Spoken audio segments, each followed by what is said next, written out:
Hello everyone, welcome to my channel. If you are a returning subscriber, you are welcome back. If you're also a new subscriber, you're also welcome.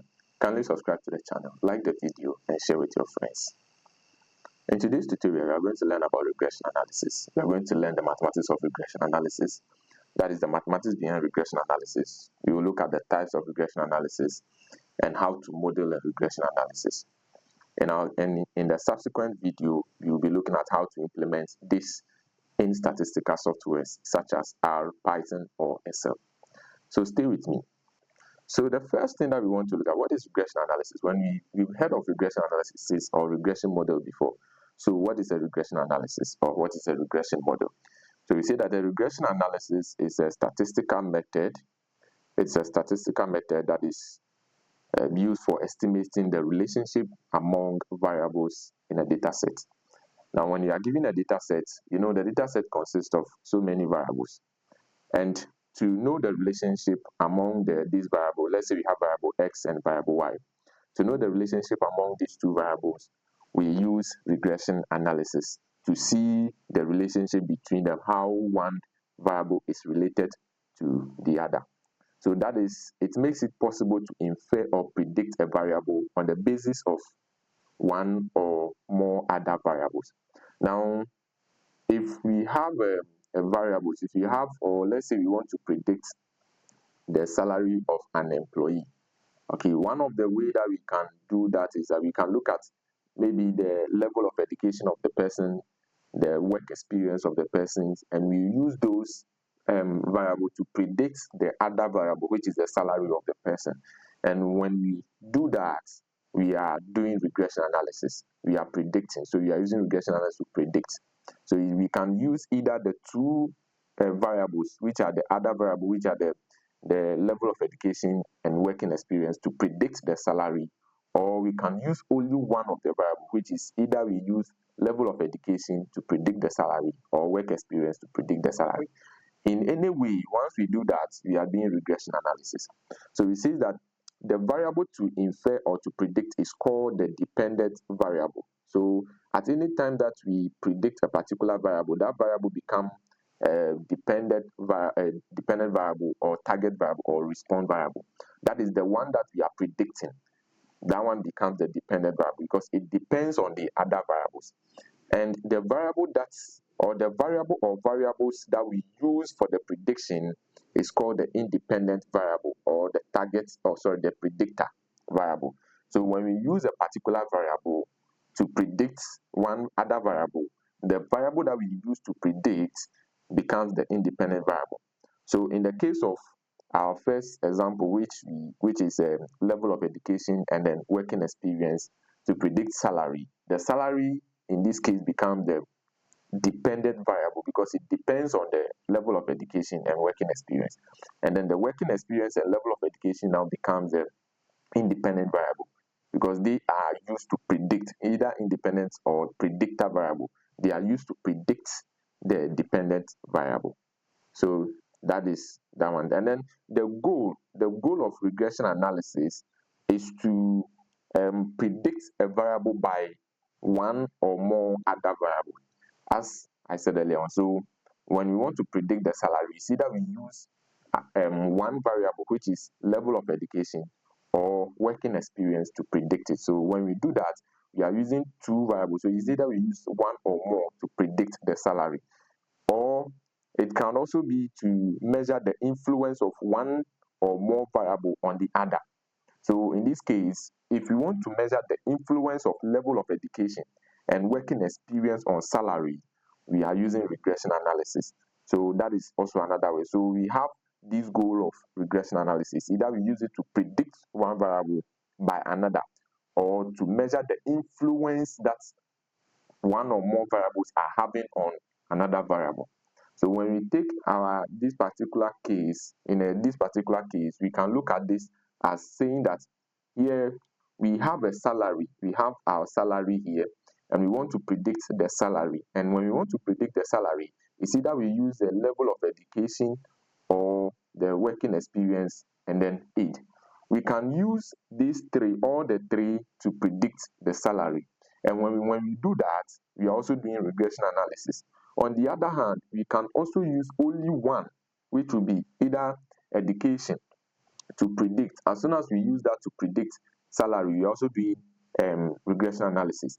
Or we can also use only the working experience or age to predict salary, because those are the parameters that we have. So when we use the level of education, working experience, and age, we can equally predict. We can use all the three together to predict the salary, or we can use one or two to predict the salary. So that is what we are trying to do. So if we want to measure the influence of salary, the influence of level of education, working experience on salary, we use regression analysis. Or if you want to predict salary by this variable, which is the level of education, working experience, or age, we also use regression analysis. So that is the main purpose of regression analysis, for prediction or for inferring. So we infer one variable from another. So that is what we do. Now let's look at the types of regression analysis. There are many types of regression analysis, but in this tutorial, we're going to look at the three main common or most common used types. Okay, so we have types like, we can look at the polynomial regression, bridge regression, lasso regression, and so forth and so on. But the three most common types are the simple linear regression, the multiple linear regression, and then the logistic regression. So these are the three most common used regression analysis, type of regression analysis. So you have the simple linear regression. Now, when you talk about simple linear regression, we are saying that the main purpose is to model the relationship between one independent variable and then one dependent variable. So in the case of salary, the goal of the simple linear regression is to model the relationship between 1 to 1. So that is, if we want to look at we want to predict the salary, we can only use only one independent variable. Now, in this particular case, this one becomes our dependent variable, and then all these three becomes the independent variable. So you can see that all the three becomes the independent variable, because it is the salary that depends on them. So the one that depends on the others are the dependent variable, and the one that does not depend on the others are the independent variable, because they are being used to predict the dependent variable. So in the case of a simple linear regression, what it means is that if we want to predict salary, we can only use only one independent variable.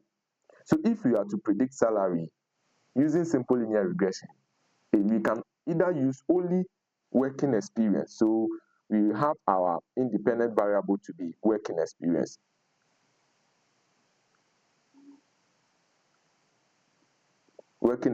And then we have the dependent variable to be salary. So that is when it comes to the linear regression, that is simple linear regression, we only use only one independent variable to predict the dependent variable. So that is why we say that it is used to model the relationship between one independent variable and one dependent variable. So that is the simple linear regression. And then when you look at the multiple linear regression, it is called multiple because it involves two or more independent variable and one dependent variable. So in the case of this particular example, it means that if we want to predict salary, we can use all these three to do our prediction. We can use all the three to do the prediction, or we can use two to do the prediction. But it should be two or more. It can be one. As soon as it's one, it means that we are doing simple linear regression. But if it is two or more, then we are doing multiple linear regression. So that is the difference between the simple linear and then the multiple linear regression. With the simple linear, we use only one independent variable to do the prediction, and in the multiple linear regression, we use two or more independent variables to do the prediction. So that is the difference.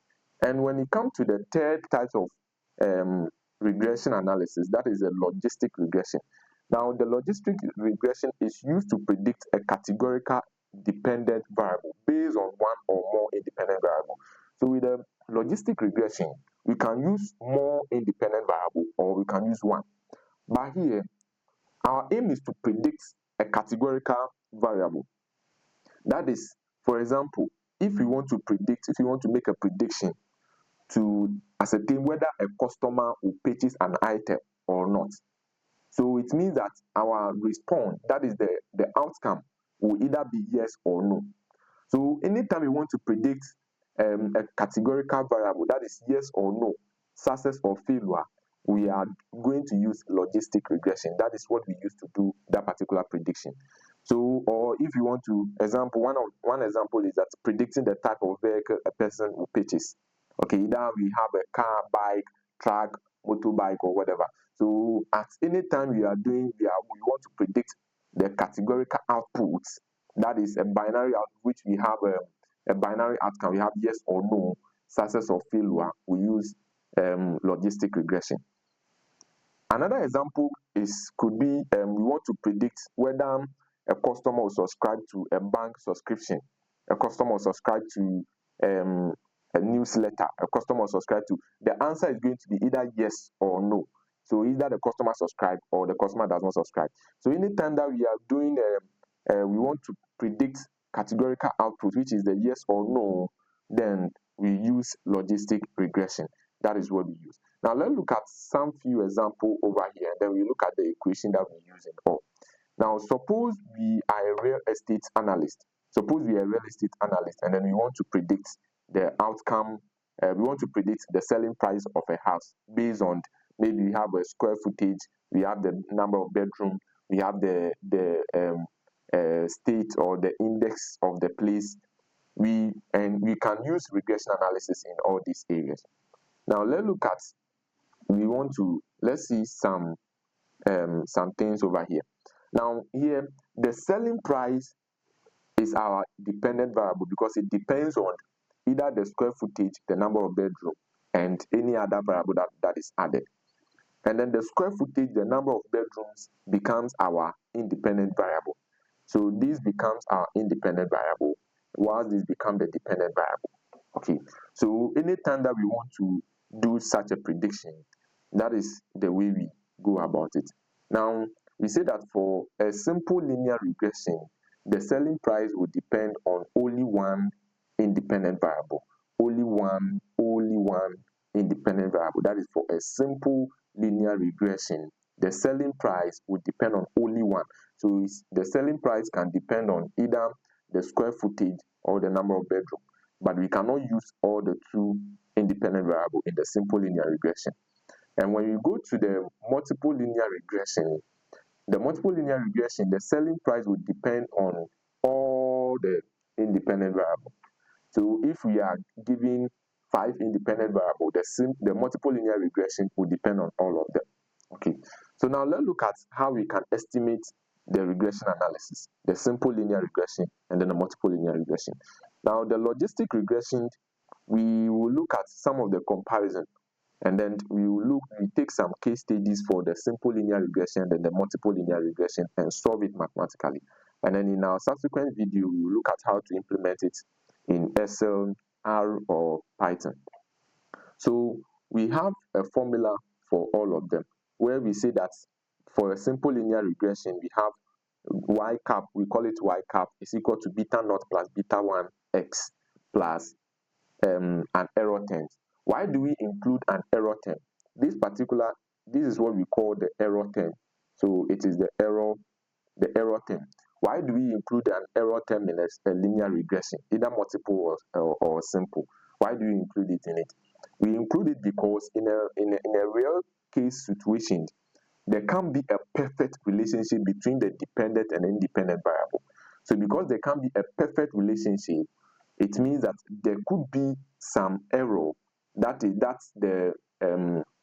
cannot be accounted for by that cannot be explained by the independent variable. So when we are modeling, we add the error term because at some point we know that this error could be as a result of either measurement error or some noises in the data. So that is why we include this particular error term. So the error term It's just there to explain the variability in the dependent variable that cannot be explained by the independent variable. Okay, so that is the reason why we included error term. Now let's look at you can see the formula here. We are saying that it is y cap is equal to beta naught plus beta 1x plus the error term. And when you are given a data set, you have to calculate the beta naught, and you also have to calculate for the beta 1 as well, and then you do your model. You look at that calculation in a bit. And when you look at the multiple linear regression, because the multiple linear regression involves so many independent variables, you can see that we have so many betas and so many x. So our beta naught is constant in all of them. The beta naught is the intercept. Is that when you draw the regression line, when you draw a straight line, at a point that the straight line will cut through the y-axis, it's that point, that particular part becomes our intercept. And then we have beta 1 x1 plus beta 2 x2 plus up to infinity, that is plus up to beta n xn plus the error term. So the n here signifies that up to the number of terms or the number of independent variables that we have. So we keep on adding them to the last independent variable that we have. So that is it. Now if for example, if we have this particular, so let's say we have this.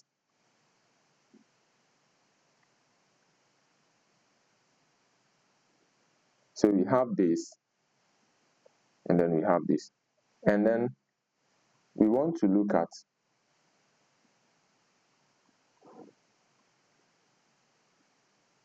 so let's look at this. So let me start it from somewhere this. So at any point in time you draw this particular thing, you can see that at where this particular point is cutting, at any point, this particular point, that this one, when our straight line is cutting this particular, the y-axis becomes our intercept. So this particular one becomes our beta naught, and then our beta 1 is the gradient of this particular line. So when we calculate the slope of this line, this one becomes our beta naught, our beta 1, whilst this one, the intercept becomes the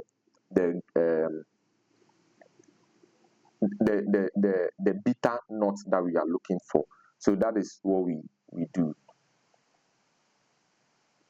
Okay, so let's look at the linear regression versus the linear regression, or let's look at linear versus logistics regression. Let's look at them.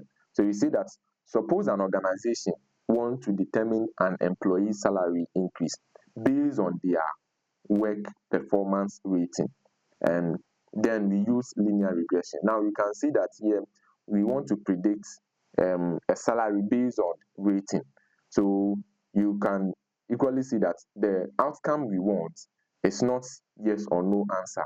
So at any point in time when we draw a straight line like this, where we have the salary on the y-axis, which is what we want to predict, and then we have the rating on the x-axis, you can see that as the rating increases, the salary also increases.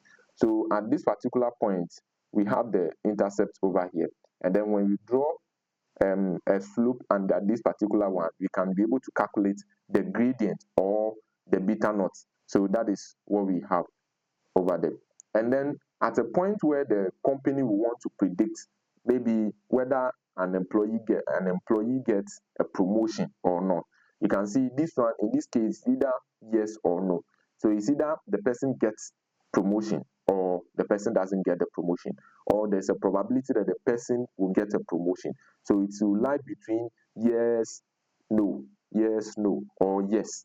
So it's going to be either yes or no, and then it will be between that particular range. And in that case, you realize that when you draw the line, it will be a curve. It will be something like this, where we have the probability that the person doesn't get the promotion at all, or a solid probability that the person gets promotion, or in between this particular range. So you have in between the range of yes or no. So when we draw this particular curve, it will be on it will be a curve. When we draw it, to be a curve, which means that we cannot use a linear regression in this particular case.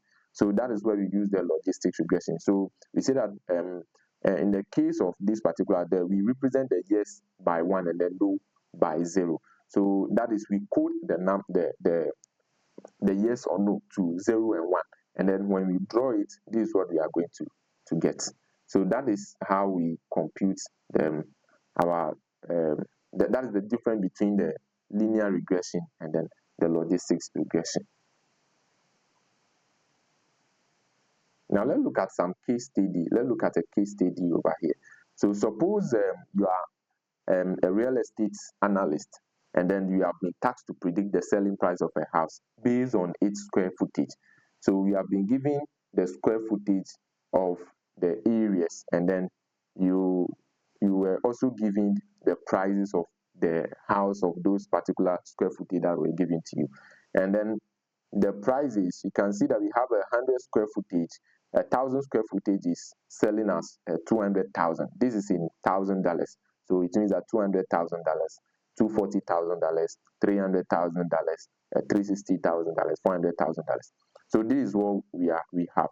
So our task is, as a real estate analyst, your task is to predict the price of 1,600 square footage. Okay, so your task is to predict 1,600 square footage house. So what are you going to do? How do you do it? Here we can use the linear regression, and because we have only one independent variable, we are going to use only simple linear regression, because this one is our x, which is the independent variable, where this one is y, what we want to predict. So the predicted one, or what we want to predict, is the y, and then what we want to use to predict is the x. And because it's only one, we have only one x. So that gives us the prediction formula, where we know that is equal to this. We have beta naught plus beta 1 x plus the epsilon, which is the error term. So that is it. The error term is a small number. That is why we use the epsilon. Epsilon means that a very small number. So sometimes when you are doing your calculation, it is when you quote the formula is there. But when you are doing your calculation, you just ignore that particular part because you don't get it. So that is what we do. So now let's look at the solution. Let's look at how we compute it. The first thing that we need to know is that we need to compute the beta. So the beta naught, as I said, the beta naught is always the intercept, and then the beta 1 is the slope of the slope, which is the gradient, as we know. So let's look at how we compute the beta naught. Now look at this. We are saying that this is a simple linear regression. One dependent variable, which is the price, and then one independent variable, which is the square footage. Now the regression equation for simple linear regression is given as this. As we know, this is the formula for the simple linear regression. And then to get the betas, we say that beta 1 is equal to the summation of the xi minus x bar. The xi minus x bar means that when we take each of the xi, we can look at the xi as the index, the I as the index of all the variables, which means that when you come to the data given, the xi, this is 1, and this is 2, this is 3, this is 4, this is 5. So that is how it's been calculated. So the xi means that the xi, we take it as the first one, x1. We take the first one, x1, which is this particular one, and then the x2, which is this one, the x3 is this, the x4, the x5. And then the y1, we take this, y2, y3, y4, y5. So that is how it being calculated. That is why we say the xi. And then the x bar, as the x bar is the mean. The x bar is the mean. So when we say the x bar, it means that we are looking at the mean of all this.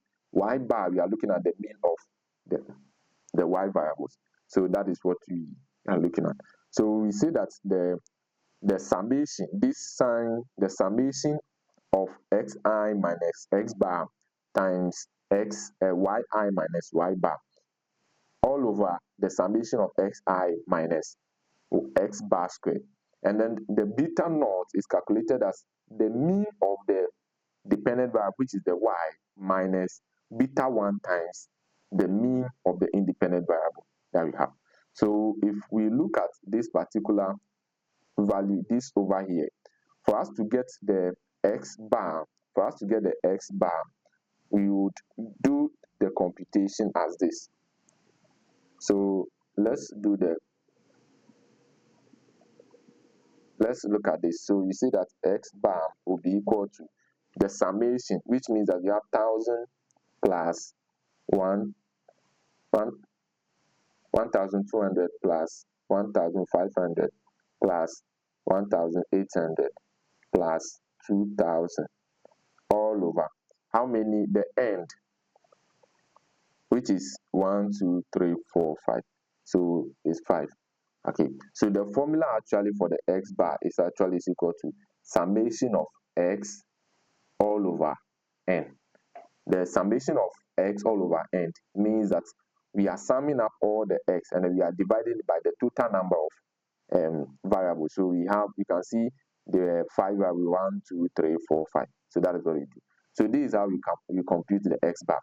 Similarly, the y bar will also the same thing. We follow the same procedure to do that calculation. So that's how we calculate for the y bar as well. Now let's look at, so you can see this is what we have over here.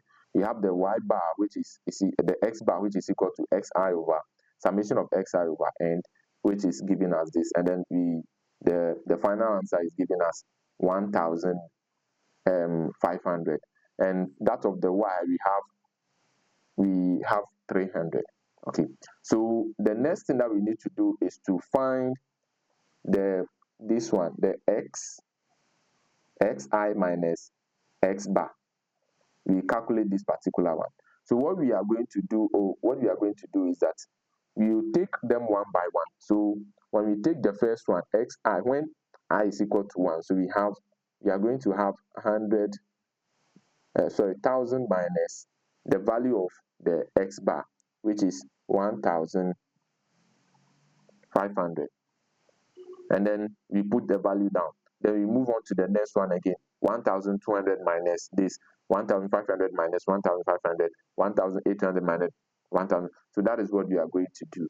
And then when you do that, we create a table for it. We will do the same thing for the y as well. So this is what we have over here. For the first one, you see that we have 1000 minus 1500. It's going to give us negative 500. And then when you have 1800 minus 1500, it's going to give us negative 300. 1500 minus 1500 will give us 0. And then the next one to 1800 minus 1500 will give us 300. And 2000 minus 1500 will give us the same thing we do for the y. And then when we are done, we multiply the two together, because we are looking at xi minus x bar times yi minus y bar. And when you multiply the two together, you see that we have negative will cancel each other. So we have 500 times 1000. Sorry, 100. 5000 times 100, which will give us 50,000.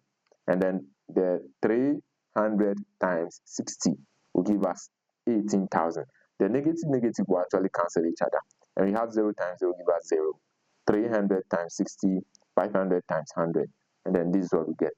And for the xi minus x bar squared, it means that what we are doing is that we are going to square each of them.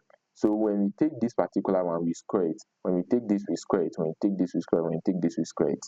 And then that's what we are writing over here. So you see that we have the negative 500 squared will give us 250,000. Negative 300 squared will give us 90,000. 0 squared will give us 0. And so forth and so on. So when you are done, then you compute for the summation. The formula is summation of xi minus xi minus x bar. So it means that we have to sum up all the values of this one, and then we sum up this one as well. So that is what we have here. The summation of these two. What is the summation? When you multiply these two together, what is the summation? That is what we have here. And when you sum up this one, that is the xi minus x bar squared. The summation of that's what we have here. So once we have this particular one, we are good to go. We can calculate our beta 1, and then we can calculate the beta naught as well. Because we know that the formula for beta 1 is this one. This is the formula for the beta one, which is the summation of xi minus x bar times the summation times the yi minus y bar all over xi minus x bar squared. So that is what we have here. So we have the summation of all this one, these two, or divided by this one. So you have this one divided by this one. That will give us the beta one. So that's what we are having over here. And when you compute that, we are going to get 0.2. And for the beta naught, this is the beta naught. Once that we know the y bar and we know beta 1 and we also know the x bar, we can compute beta naught. So that is what we have here. Our x bar is equal to 300.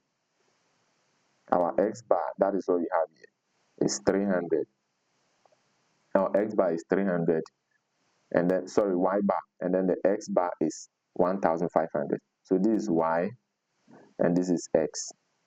So once we have this, we can compute them, and we have our beta, which is 0.2. So this is what we have here.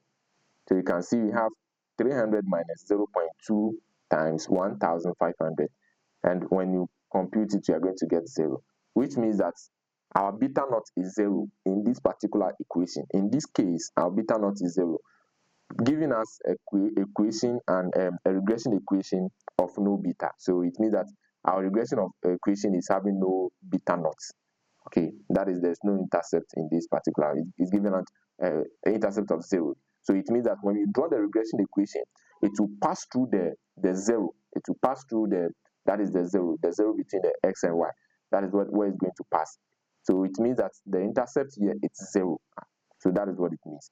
And our regression equation, when you substitute all these value into that regression equation, because our regression equation was given to us, we know our regression equation as y cap is equal to beta naught plus beta 1x plus error. And we know the beta naught to be 0. So once the beta naught is 0, this is our regression equation. Once the beta naught is 0, you put the 0 there, and then plus 0. The beta 1 is 0.2. So we put the 0.2 there, and then we put our x there. Okay, so that becomes our regression equation. So our final regression equation becomes this. And this shows that if we are to predict a value, if we are to predict what have been given to us, they ask us to predict for a square footage of 1600. So giving us this particular square footage, it means that our x is now 1600. So that is what we are going to use now, meaning that our regression equation, which is now y, our regression equation, which is now equal to this, that is y equal to 0.2.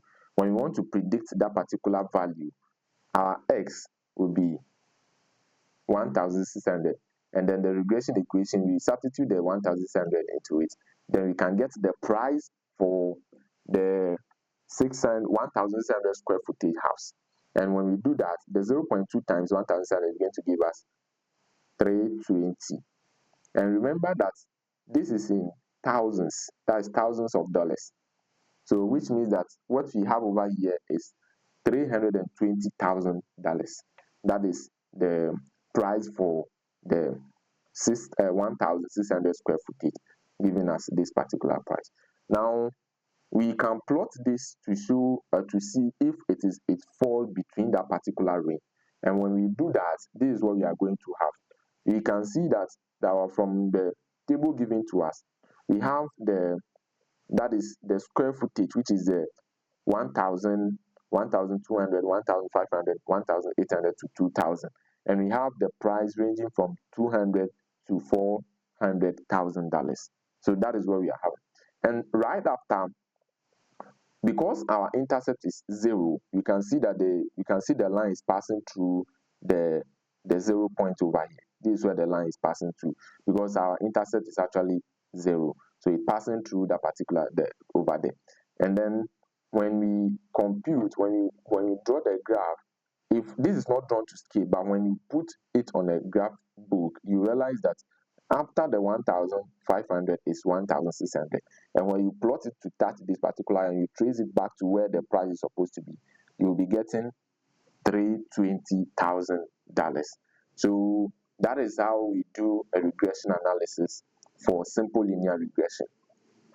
Now, this same thing, you can compute it when you are using Excel or Python or R.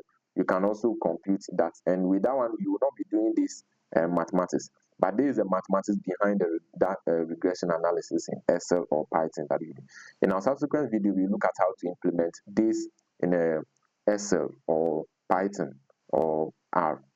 Now, let's also look at another case where we also look at how we can do it for the multiple linear regression as well.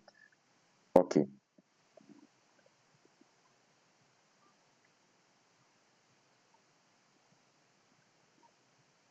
So let's look at the multiple linear regression. And the multiple linear regression, we want to look at the same case studies. But in this case, we have been given another independent variable, which is the number of bedrooms. So you see that suppose we want to predict the house price based on square footage and number of bedrooms. Now, in the first case, we predicted the house price based on only square footage, which make it a simple linear equation regression. Now, in this case, we want to predict the price based on the number of bedrooms and then the square footage. So meaning that we have two independent variables in this particular case. Because we have two independent variables, our regression equation would now change. We will have y cap, which is the predicted value. We are going to have this. It will be y cap will be equal to our beta naught, which is the first one, plus beta 1 x1 plus beta 2 x2. So, and then we have the error term. So you can see that this one becomes the x1, this one becomes the x2. So that is what we have. So it will be giving us this particular. Let me clean this and put it at a place where it can be seen well. So our regression equation will be, so it will be y cap will be equal to beta naught plus beta 1 x1 plus beta 2 x2 plus the epsilon, that is the error term. So this becomes our regression equation. This becomes our regression equation. Okay, so now the next we look at is how do we calculate for the beta naught, beta 1, beta 2? In a simple linear regression, it's easy to calculate, but in the multiple linear regression, it's also simple, but it's very lengthy. So let's look at how we can compute all of them. So we see that this is our regression equation, where we have the y cap will be equal to beta naught plus beta 1 x1 plus beta 2 x2 plus the error term. And then where we have the x1 is the number of bedroom, x2 is the square footage, that is the independent variable given to us. And then our beta naught is computed as, we have the beta naught computed as beta naught is equal to the y bar, which is the mean of the y, minus beta 1 x1 bar minus beta 2 x2 bar. So the x2 bar represent the mean of x2, and then the x1 bar represent the mean of x1. And then the beta 1 is computed as this. So you have the beta 1 will be equal to the summation of x2 squared multiplied by the summation of x1y minus summation of x1 x2 times the summation of x2y, all divided by the summation of x1 squared times the summation of x2 squared minus the summation of x1 x2 all squared. And then the beta 2 is also computed similarly, but we change some parameters, we switch some parameters. You realize that in the beta 1, we start with the summation of x2 squared, but in beta 2 we start with x1 squared. So we saw that we have x1 squared, and here we have over here we are having x1 summation of x1 y1, and here we are going to have summation of x2 y2, summation of x2y, and then over here is remain the same. And this one, it is this one that we also change again. Here we use the x2. When we are computing for the beta one, we use the that of the x2, and here we use the x1. But the denominator, which is the one dividing, will remain the same. So what you are using to divide is still the same for all of them. Okay. Now, another thing that you notice over here is that here I'm using capital X. I'm only using capital X to differentiate capital X and the capital Y to differentiate what I will do next. Because this is not what we are going to also solve for this capital X that we are seeing, the capital X and the capital Y that we are seeing. We're also going to solve for them. So let's look at how we can solve for that one too as well. So this is our formula for beta 1, and this is our formula for beta 2. Now, here we have x1 here. You can see we start with x2. So let's look at this. So we say that where we have our summation of x2 squared, the summation of x2 squared is giving us summation of x1 squared minus summation of x1 squared divided by n. Here I'm using small x. So this small x, I'm using it to represent that the actual data set given to us for these values. These are the values in this particular table. That is what I'm using to represent. That is what is the small x. You can use the both capital X or small x throughout, but in order not to be confused, I decided to use capital X here and use the, so that I will know that the capital X is not what is in the table, but is the small x that is in the table. So that is what it means over here. So we have this particular one as this. So, and then the x2, for that of the x2 squared will be equal to, so you can see the trend. You realize that the x1, we are having the x1 squared minus x1 summation of x1 squared divided by n, and then the other one we are having the x2 squared minus summation of x2 squared divided by n. Now there is a difference between summation of x1 squared and summation of x1 all squared. There's a difference between the two of them. This one you square before you sum up. This one you sum up then you square. So that is the difference between the two of them. And then we have the x1 y1 to be equal to summation of x1 y1 minus summation of x1 summation of y, all divided by n. And when you, the next one, which is the x2y, this one, this x2y, we have x2 summation of x2y minus summation of x2 y all over n. So that is that particular one as well. And then the last one, which is this one, the x1 y1. So we have the summation of all the sum to be equal to summation of x1 y1 x1 x2 minus summation of x1 summation of y x2 divided by n, where our n is equal to 5. Our n is equal to the total number of data points over here. So you can see we have, this is 1 2 3 4 5. So that gives us the n representing our n, the total number of the data points that we have. So once that you have these formulas, it is the next is to compute all this, and then once we finish computing, then come and substitute them into this particular formula, which is these formulas to get your b-test. And once you get your b-test, you can be able to model your regression equation, and then you can further use that equation to do your prediction. So let's look at how you can compute them. To be on the safer side, I'm going to create a table where I will do the computation of the x squared, the x1, y1, and so forth and so on. So this is my table.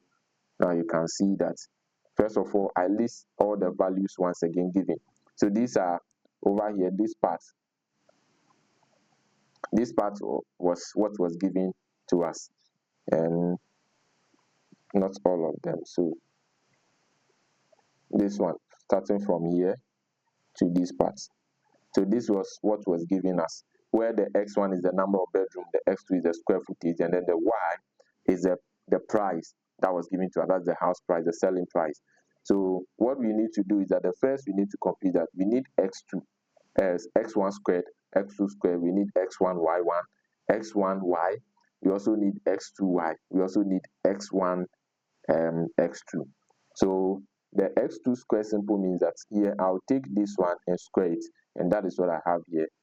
3 square is 9. I'll take this one and square it, and take this one too and square this squared, this give us this. And when I'm done, I will sum up all of them. So 9 plus 16 plus 9 plus 25 plus 16 will give us 75. And I'll also sum up all these ones, giving us this, the whole of this one, giving us this, the whole of this one also giving us this. So that is the summation of all of them. So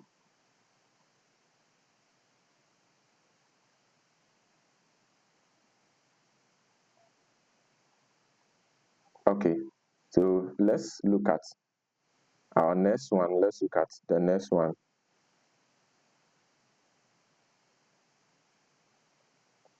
Now we have the x2 squared.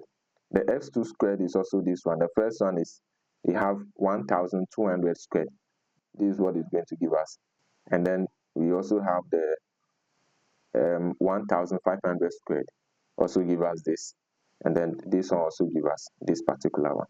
So when you compute all of them and sum them up, the summation, the total is giving us this.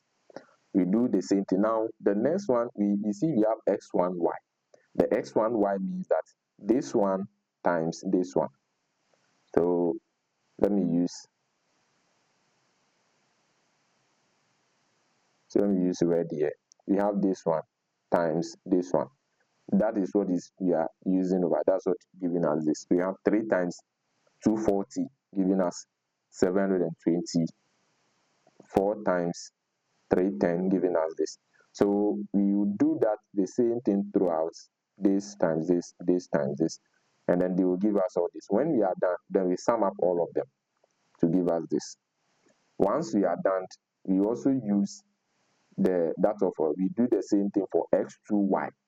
So it means that we sum up this one, and then this one, this one, this one, and then they will be giving us these values. So that's what we get. And when we are done, we sum up all of them to get this. And then the next will be x1 y1, x1 x2. So that is the two of them. So that one is giving us this one, summing up this, multiplying these two together. So when you multiply them, they'll be giving us this value. So you have the 3 times 1200, 4 times 1500, and they'll be giving us this value. And once you get this particular value, then you sum up all of them to get this. So when we have all these summations, these are the summations that we have, then you do our computation to get the values that we want. So let's look at how you compute this value. Let's look at how you can compute them. The first one is our summation of x1 squared. The summation of x1 squared. Now this is the form. The summation of x1 squared, you can see we have this. We have the summation of x1 squared minus summation of x1 all squared divided by n, which is 5. So what is x squared? What is x1 squared? Where is x1 squared? Now this is x1 squared. This is x1 squared, 75. So that is what we have here. And the summation of, so you can see the next one, the summation of x1 all squared. So this one is different. The summation of x1 before you square it. So what is the summation of x1? When you look at from the table, this is x1. So the summation, this is what we are looking at. The summation of x1. And then you square it divided by the total number of sample. That is n. Because 1, 2, 3, 4, 5. So that is 5. So when you compute it together, it will be giving us this value. So 2.5. So that is for the summation of x1 squared, the capital X1 squared. So we have that one. The next is to compute for summation of x2 squared. And that one to also follow the same procedure. So this is one. We are looking at this one. Our next is to calculate this one. And to compute this particular one too, we have x2 squared minus x2 squared minus summation of x2 all squared divided by 5, which is n. And then when you do that, what is the summation of x2 squared? The summation of x2 squared is this. This is what we have. This is the summation of x2 squared. So we come and put it down there. We have the 17,180,000. So you put that in, you put it over there, and then we go and look for the x2, the summation of x2, which is this one. Then 9,000 squared divided by 5. So when you also compute all of them together, these things, once you get the formula correct, all that you need to do is just to punch it into your calculator, and then you get this particular one correct. So when you are done, when you compute it, you are going to get 980,000. That is what you are going to get. So you have this one, we also calculate for this one. So you have our x1 squared, x2 squared. Now we need to calculate the x1y, the summation of x1y, summation of x2y. You also need to compute the two of them. So the summation of x1y, the formula is summation of x1y minus summation of x1 summation of y. So that is what it is. Summation of x1y and then minus summation of x1 summation of y divided by n, which is 5. So where is our summation of x1y? This is the summation of x1. So we are looking at this, is what you are looking at, x1y. So x1y, this is the summation. So we have 6,660, and that is what we have here. And then the next is summation of x1, summation of x1 times the summation of y1. Sorry, y. There's no y1 or y2, it's y. So summation of x1. And where is the summation of x1? The summation of x1 is 19, and the summation of y is 9,000. So it means that we have 19 times 9,000. Is it? No. That is, the 9,000 is for x2. 1,700 is for the y. Sorry. So we have 19 times the x1 for as 19, and then the y as 1,700, which means that we are going to multiply the x1, which is 19, times y, which is 1,700, and then we divide it by 5, which is n. So that is what we have here. So when you divide that one to, you have it, and when you compute it, you are going to get 200. So we are done with this particular one too. And then we will now look at x2y. So it's the same procedure once again. And what is the formula for x2y? The formula for x2y is summation of x2y minus summation of x2 times summation of y, all divided by 5. That is the formula we have here. So that is what we have over here. Well, this part is summation. The summation didn't come. So it is x2y, that is the summation of x2y minus summation of x2 times summation of y divided by n. So that is what we have. So when you come here, where is our x2? This is the value for our x2. But where is the value for x2y? The value for x2y. That's the summation of x2y. This is our x2y. This is our x2y. So we have the x2y, and then this is the summation. This is what we have. So that is what we are having here.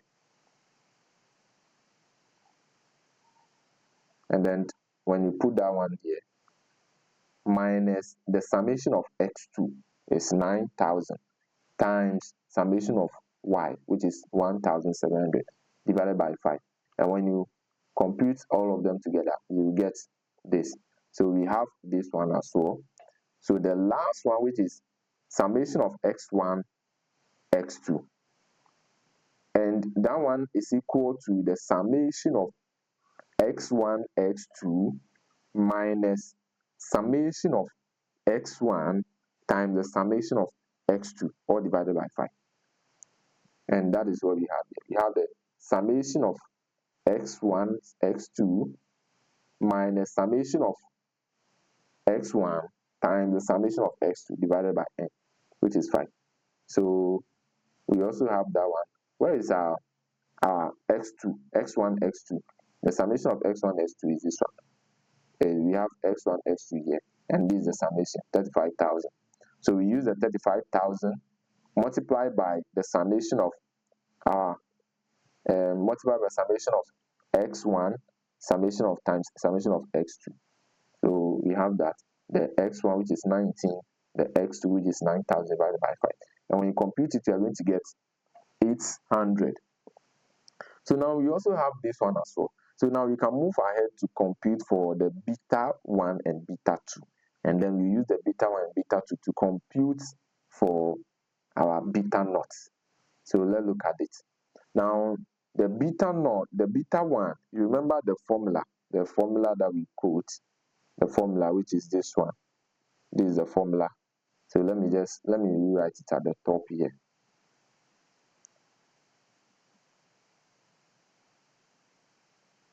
So we have the beta 1 to be equal to summation of x1 x2 squared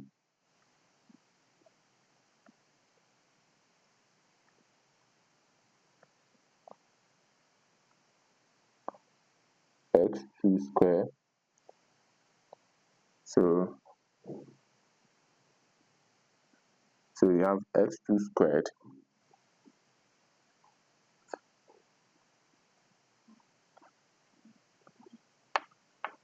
summation of x2 squared times the summation of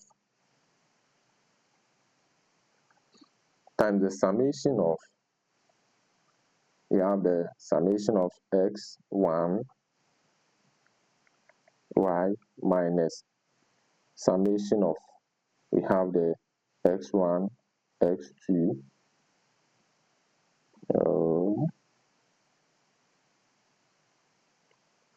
put a bracket behind x1 x2 multiplied by another summation of x2 y all over summation of x1 squared multiplied by summation of x2 squared minus summation of x1 x2 all squared. So that is the formula for the beta 1. So once that we have this particular formula for beta 1, we can compute the value. What is the value for x2 squared? The value for x2 squared is here. So this is the value for x2 squared. So this is the value for x2 squared. So once that we have this value, we put it here, x2 squared times x1 y, summation of x1 y. Where is summation of x1 y? Here is it. So we put that one to here, 200 minus summation of x1 x2, 800 is here. So we put the 800 here times summation of x2 y, summation of x2 y is here. We also have this here, 158,000. And then when we are done, divided by summation of x1 squared. Where is x1 squared? x1 is here and it's 2.5. So we have the 2.5 here times x2 squared. Where is x2 squared? It's over here. So we also put that one here minus summation of x1 x2 all squared, summation of x1 x2 all squared. So this 800, this is x1 x2, this is summation of x1 x2. So 800 squared, because here we have squared here, so we have squared here. So that is what we have here. And when you compute all these together and we are leaving our answer in 2 decimal places, we are going to get 38.45. So that is what we are going to get. So that is the formula, and then this is how we compute it. So it means that our beta 1 is equal to 38.45 in 2 decimal places. And then we will move on to calculate for beta 2. So the beta 2, this one, this is also the formula. The beta 2, this is the formula.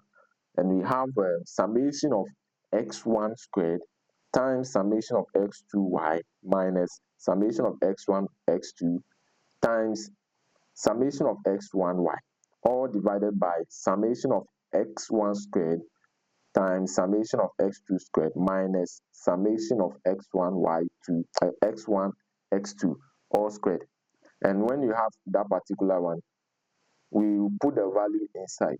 Now from our computation, the value for x2, that is x2 y1, x1 squared, x1 squared is 2.5.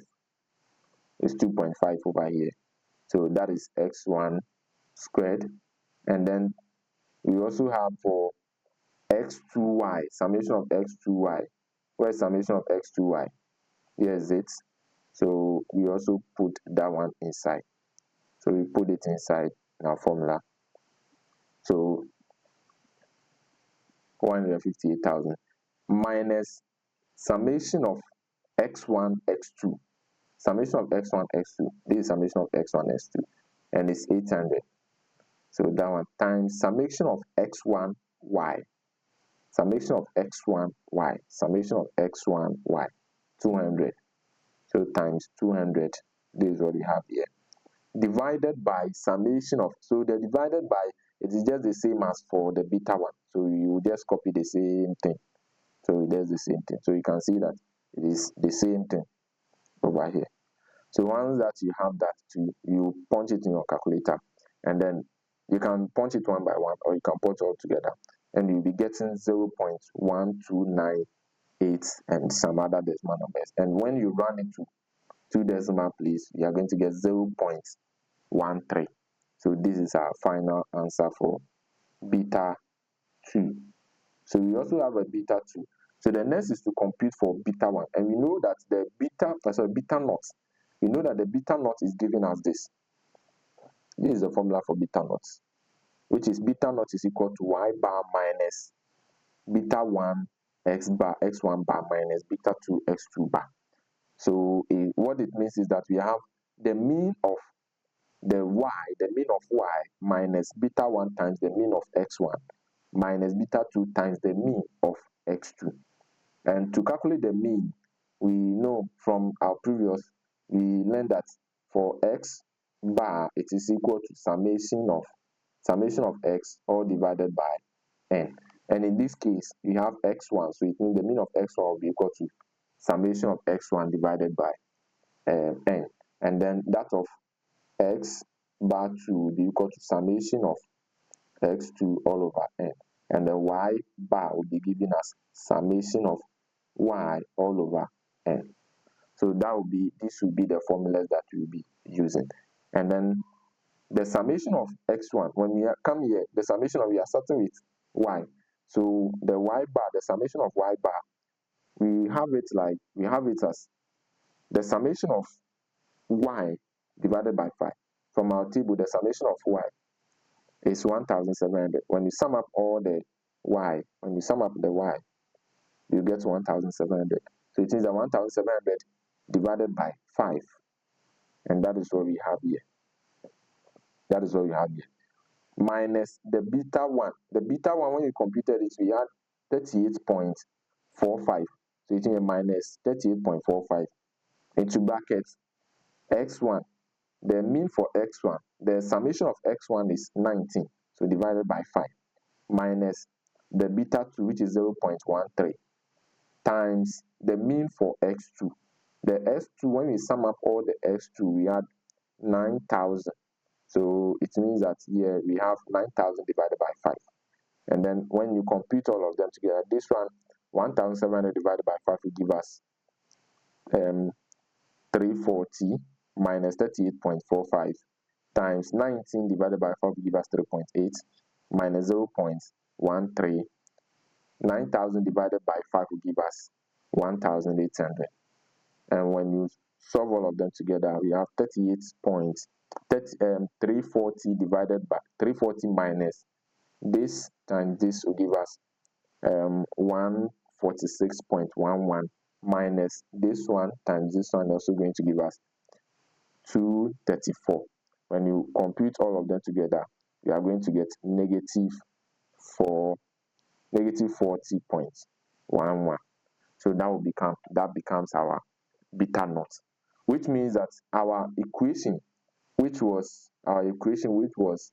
know as the multiple linear regression, we know as for this particular question was beta naught plus beta 1 x1 plus beta 2 x2 plus this will now become, this will be equal to, we know the beta naught is minus 40.11 plus, we know that of beta 1. The beta 1 was 38.45, so we have 38.45, and then we have x1 plus beta 2 0.13 x2, and then we add the error term. So this becomes our equation for the linear regression equation, our prediction equation. So this is what we are going to use to predict.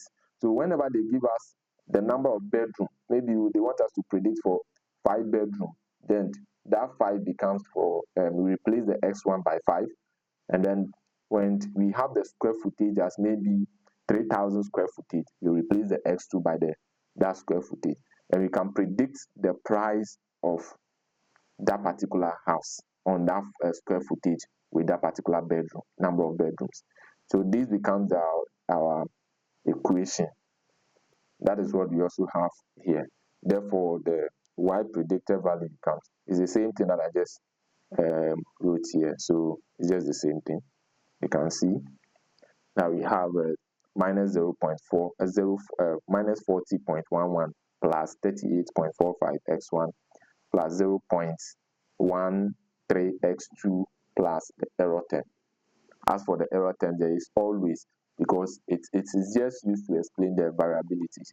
The reason why it is very important, because a regression equation without an error term assume a perfect relationship between the independent and dependent variable, which is unrealistic. It is not realistic. It is not real that there will be a perfect relationship between the dependent and the independent variable. That is why we always add the error term. But you can see when we are doing the prediction, we didn't add the error term, but it shows that there could be some errors, because this particular, you see, when I was doing the computation, I ran up some values.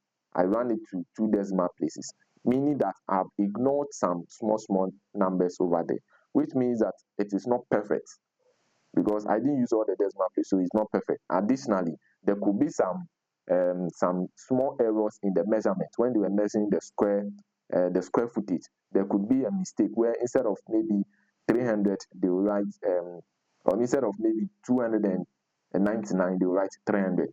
So those errors are the ones that are being explained by the error terms. So that is why it is always good that, or it's right to add the error term. If you don't add the error term, it means that you are assuming that your equation is perfect. That is, the relationship between the independent and the dependent variable are perfect. So that is what we have. Before we end, we were asked to do some prediction. So let's assume that we want to predict for this particular bedroom. So for 4 bedroom, let's say we want to predict for 4 bedroom on 2,300 square footage. So we have 4 bedroom, and then we have the square footage to be this. So meaning that our x1 is equal to 4, our x2 is equal to 2,300. That is 2,300 square footage. So when we have this particular parameters, we can use this equation that we have over here. This is our regression equation to do the prediction, and that's what we have over here. Y cap is equal to y predicted. The y cap is called y predicted. We call it y predicted. So we say the y predicted is equal to minus 40.11 plus 38.45 into bracket the x1, which is 4. So times 4 plus 0.13 times the x2, which is 2,300, and that is what we have here. And when you compute them, you are going to get minus 40.11 plus the 38.45. When you multiply it by 4, you are going to get 153.8 plus the 0.13. When you multiply it by 2,300, you are going to get 299. And then when you sum up, when you calculate the whole of this one, and you calculate this, you are going to get 412, that is 412.69. And then approximately, when we approximate it to a whole number, you'll be getting 143. And remember, our prices are in $1,000, which means that this particular one is actually $413,000. So the predicted price is equal to this. Our predicted price for 4-bedroom on 2,300 square footage. So for a 4-bedroom on 2,300 square footage, this is the price. And then when you go back to the data, when you look at the data, you see that this particular price falls somewhere within that particular range. So when you look at the data over here, let's go back to the actual data. Yes, when you look at this particular data, we are having a 4-bedroom. So the bedroom was 4. The bedroom was 4, and the square footage was 2,300, and the price was 413 in 1,000. So you can see that this square footage, which is 2,300, is in between 2,000 and 2,500. So it is somewhere here, and the price also is in somewhere here, where the 4-bedroom is somewhere here. For the 4-bedroom there, it counts to it, but you can see the square footage counts more, which fall between this, showing that yes, our prediction is, it's a prediction, so our prediction is correct, or it's approximately correct, and because there are some, no matter what, there will be some errors. So that is how we do, or that is all about regression analysis. Mathematically, that is how we compute our regression analysis. In our next video, we'll be looking at how we can compute this in using a statistical software. We will demonstrate it by using Excel, R, and Python, and with some provided data, so that we can model a prediction or predictive analysis, where we can use to predict prices, we can use to predict trend, we can use to predict any other. Thank you so much for staying up to this time and watching my video. Kindly subscribe to the channel, share with your friends, and give me a thumbs up. It will encourage me to do more. Thank you so much. Bye-bye.